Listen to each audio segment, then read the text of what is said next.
So guys, meron ako ditong CCTV camera pang outdoor, HD camera. So ituturo ko lang sa inyo kung paano mag-setup nito. Ito ay Yoosee based application. So ang application po na ginagamit dyan is ito, Yoosee. So applicable to sa mga CCTV camera, basta Yoosee based siya. Kagaya nito mga bulb na to, fish eye din yan. So basta nagamitan ng Yoosee, same procedure lang ang gagawin natin dyan. So unbox na natin to.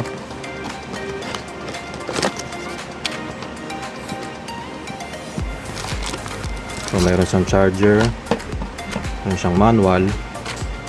So yung mga tox niya, tsaka tornilyo, pati allen wrench.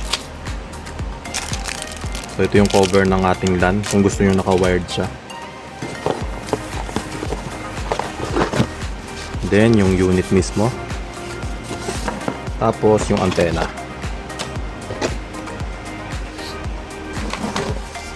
So ganito po magsa-setup niyan.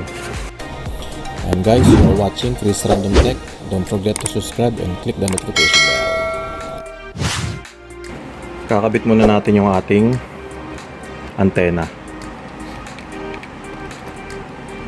So yan, and then yung adapter, saksak na natin.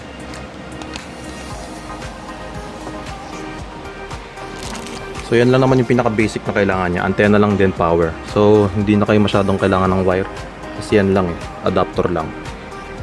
Pero kung gusto nyo naman naka-cable siya, lagyan nyo lang ng LAN cable dito papunta sa inyong router. Tapos ilalagay nyo lang tong cover na to para hindi mabasa.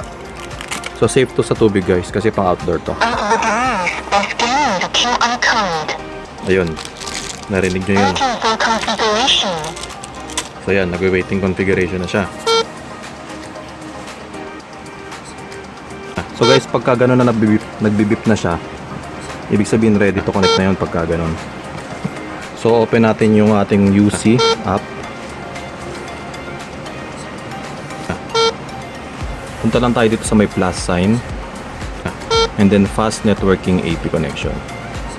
Ayan o, nakalagay dapat may maririnig kang do-do sound. Toot toot toot, gano'n. Pag naririnig mo, hear, do. Then kukonect mo siya sa wifi mo. And then yung wifi password mo.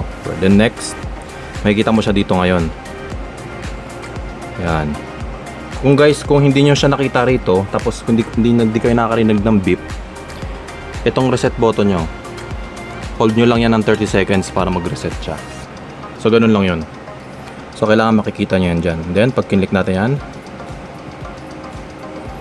waiting siya.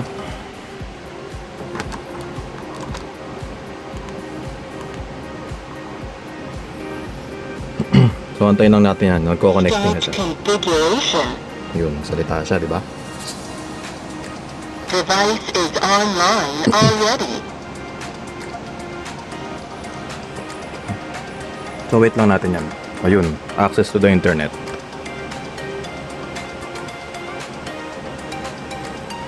So ngayon, maglalagay na siya dito kung itatitlean nyo na kung anong pangalan ng gusto niyo. May mga preset na rin dyan, doorbell, bedroom, corridor. Pwede nyo rin isulat kung anong ano siya. Lagay natin outdoor.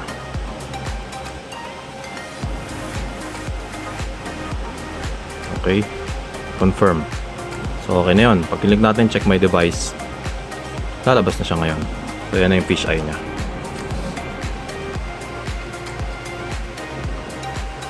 So ganun lang kasimple guys. So ganito yung view ng ating fish eye guys. So malawak po yan pag naka-outdoor na. Tapos pwede mong i-zoom na ganyan, pwede mong makita lahat. Then pwede mong i-select yung view kung gusto mong 4 view. Yan pag 4. So pwede yan 4. So parang katumbas na 4 na CCTV na yung labas niyan. So yan. Malawak yan guys pag nasa labas. Okay, pwede nyo siyang lagyan ng memory card. Magiging setup niyan is ganito. Set nyo dito yung record settings. So madedetect niya yung memory card kung ilang GB nandyan.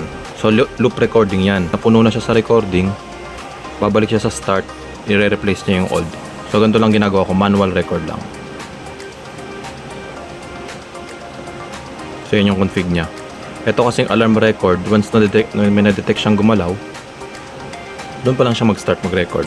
Pag yung schedule naman, kung schedule nyo lang kung anong date and time, so set nyo lang siya dyan. So balik tayo sa manual. Yan kasi yung nakalagay manual, pero automatic nagre-record. Ewan ko kung bakit manual yung name. So yun lang naman ang configuration niya rito. Tapos sa firmware update, dapat ina-update lagi natin ito sa latest. So yun lang guys, ang paano.